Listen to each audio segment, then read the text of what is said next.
सीता रावण की पुत्री थी, और देखा जाए तो सीता रावण की भी नहीं थी, सीता संतों की बेटी थी। वो कैसे?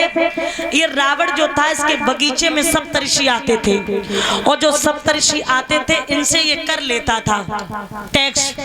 जैसे आप कहीं जाओ, कोई सर्कस देखो और कोई ऐसी चीज अगर देखो, टिकट लगती है, इसी तरीके से टैक्स लेता था। तो संतों के पास कुछ था नहीं, उन्होंने अपना रक्त दे दिया। रक्त तो दे दिया, इसने एक घड़ा में बंद कर लिया, लेकिन एक श्राप दे दिया रावण को, रावण तू इतना नीच है जो तू हम संतों पे टैक्स ले रहा है, जा ये रक्त जिस जगह रहेगा उस जगह का विनाश कर देगा। रावण घर पे आया, उसने वो अपने महलों में घड़ा रखवा दिया और पत्नी से कहा कि इसे खोल करके मत देखना, इसमें जहर है, और अगर ये पान करेगा जो भी वो मर जाएगा। और खुद कहीं बाहर विहार करने निकल गया। अब हमारी माताओं में तो ऐसी आदत होती है कि वो जब तक अगर पति जची जगले रोके वो काम बच गए और करें, मना का ऐसी कौन सी चीज जो हमें ना बताई ऐसी है काजा में। तो इधर क्या किया है, प्रमाण मिलता है कि जब रावण घर पे था नहीं तो मंदोदरी की काम वासना जागी। क्या काम वासना? अब पति घर पे नहीं, वो बेचारी करती क्या, सोची अब ऐसा करें कि अब मर ही जाएं। तो मरने की खातिर जो पति जहर बता गए थे उस घड़ा में, उसे ही वो पान कर गई। जब पान कर गई तो मरी तो नहीं, लेकिन गर्भ धारण कर गई। कुछ दिनों के बाद रावण घर पे आया, और जब रावण घर पे आया है तो रावण से हाथ जोड़ के मंदोदरी बोली, स्वामी मैं आपसे एक बात कहना चाहते हैं। क्या? मैंने सुना है कि आपकी तलवार की टंकार से गर्भियों के गर्भ गिर जाते हैं। बोले हाँ, बताओ क्या बात है। महाराज जो आप जहर रखे गए थे, बोले खोल के मत देखना, मैंने उसे देख लिया, पान भी कर लिया, मैं मरी तो नहीं लेकिन मैं गर्भ धारण अवश्य कर गई। अब क्या करे?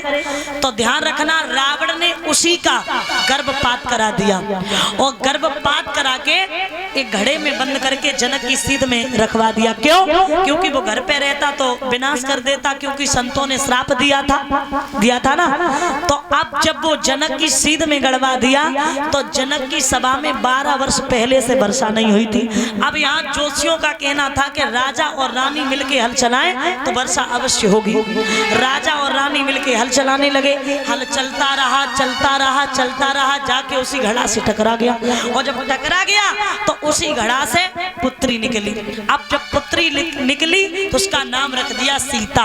अब देखिए परीक्षित जी, यहाँ थोड़ी शंका वाली बात है, अगर घड़न तक बाली बच्चा होने लगे तो कुमार इतनी मलैया बनात जमीन में गाड़ दे, कह दे हे भगवान मोड़ी हो जाए, हे भगवान मोड़ा हो जाए, और कहूँ हुई मोड़ी मोड़ी तो बियाई कत्त मारो। लेकिन जो रावण ने गर्भपात करा दिया था उसी से बेटी हुई। अब यहाँ एक प्रश्न उठता है, उसका नाम सीता ही क्यों रखा गया? कछू धर देते, फूलन देवी धर देते, चमेली धर देते, रामवती धर देते, राम ढकेली धर देते, लेकिन उसका नाम सीता ही क्यों रखा? देखिए परीक्षित जी, जमाने के हिसाब से हर चीज में परिवर्तन हो रहा है। क्यों? क्योंकि पहले के नाम में और अब के नाम में धरती आसमान का फर्क है कि नहीं है? बताओ लला। पहले के नाम ऐसे रखे जाते थे जैसे हर किसी नाम में भगवान का नाम आ जाए। कैसे?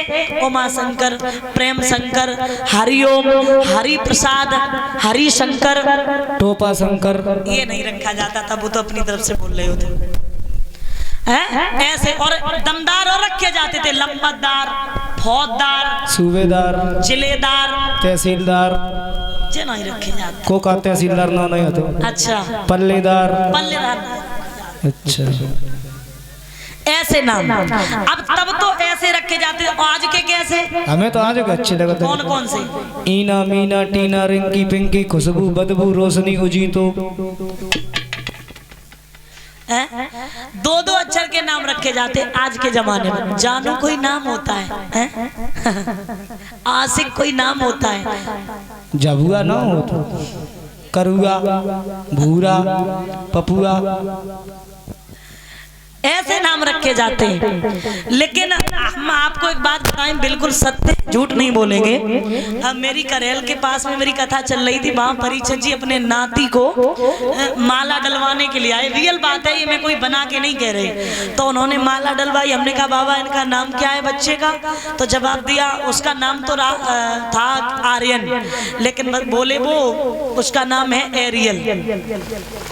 आर्यन नाम था, बोले एरियल नाम है इसका हकीकत में।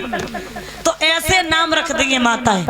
देखिए अब सीता नाम क्यों रख दिया? घनघोर वर्षा हुई, पूरा राज्य शीतल हो गया, तो नाम रख दिया सीता। एक विद्वान का प्रश्न ये उठता है कि जो भारे की नोक होती है, हल जो चलता है, उसे सीता बोलते हैं, इसलिए नाम रख दिया सीता। उसी से वो पैदा हुई थी।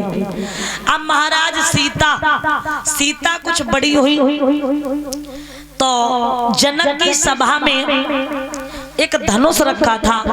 वो धनुष कब का रखा था? 19 पीढ़ी पहले का। अब समझो कितना पुराना होगा। और जो बना काहे का हुआ था? महात्मा दधीच की पिनाक की हड्डी का बना हुआ था। ये महात्मा दधीच कौन थे? महात्मा दधीच अनुसुईया की बहन नंदनी के पुत्र थे। वही धनुष सीता जी ने उठा लिया। जरा गौर करना, 5 साल 5 महीना 7 दिन की उम्र में